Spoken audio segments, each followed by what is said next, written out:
and welcome to FDN News. I'm Kelsey Cruz. 700 jobs will be moving from the city of Huntington with an estimated start date of 2017. United Technologies Electronic Controls, also known as UTEC, announced last Wednesday that they will transfer their manufacturing activities to Monterrey, Mexico. FDN's Kaylee Hendrickson joins us live in the studio to take a look at the impact this move will have on the Huntington community. UTEC is the global manufacturer of microprocessor-based controls for heating, ventilation, air conditioning, and refrigeration. The company will be implementing this plan over an estimated 2-year period. In this small town, everywhere I went, I was surrounded by friends, family, and workers that will be impacted by this decision. It's really heartbreaking. Like many in Huntington, Kim Nash shakes her head in disbelief at UTEC's decision, leaving hundreds of employees, like Nash's sister, likely out of work. It's really heartbreaking because she's been there almost 20 years and she's really devoted a lot of time. Now she will have to start all over. And so it puts a tremendous amount of stress on everyone in the family because everyone wants to help. In a statement, a spokesperson with UTEC tells FDN News that UTEC plans to transfer manufacturing activities to a new facility in Monterrey, Mexico, where they'll be in close proximity to key customers. It is really bad news for a community to lose any number of jobs, but particularly for a small community like Huntington. The population of Huntington County is around 36,000 people. To think that there are going to be 700 jobs lost is a significant blow. McFerrin says only 35% actually live in Huntington County.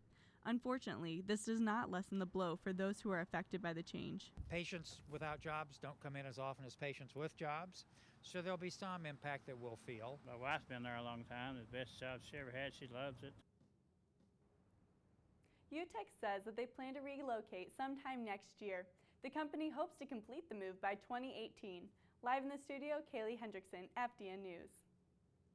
These days, it's not unusual to hear someone say, "I'm going to put that on my story," or, "Oh no, they screenshot me." When we hear these phrases, we know that someone is using a social media application that has swept the nation, Snapchat. People not only want to showcase their life to their friends, but they also want to see what everyone else is up to.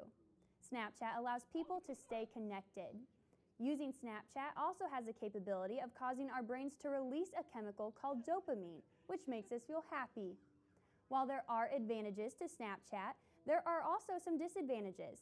Dr. Tanner Babb in HU Psychology Department says Snapchat can hinder your communication with others and prevent you from being fully present in a given moment. Babb tells FDN News Snapchat usage can cause you to become too concerned with self-image and what other people think. I've seen a lot of individuals where their identity has been almost anchored in social media in some way, where part of who they are is just the person, but part of who they are is also the social media. And they're very, very concerned, if not more concerned, about that social media aspect of who they are. Dr. Babb does not have a Snapchat account. He says that he would rather spend his time playing a board game. While Dr. Babb may not use Snapchat, FDN does.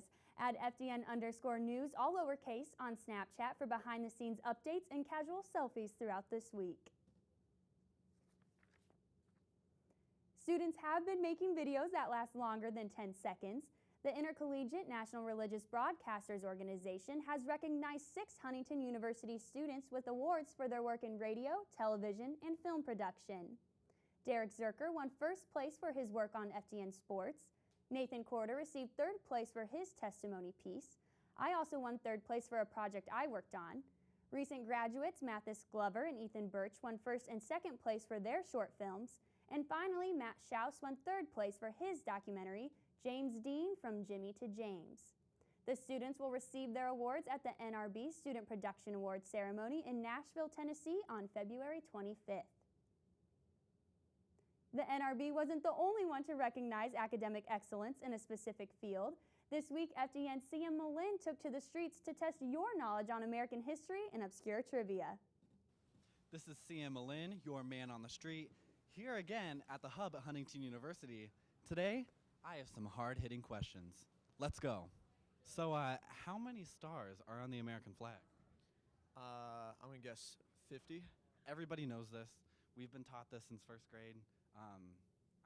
I grew up learning this. So, what is the lifespan of a dragonfly? One One what? Second? day. I would say a day, yeah. You're both correct. A dragon's like, it's one day. Do you know what the shortest complete sentence is in the English language? No. I am. Thank you very much. Okay.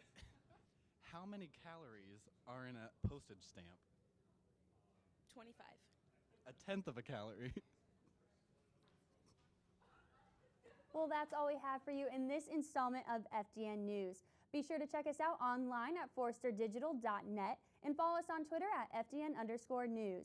As always, thank you for watching, and we'll see you next week.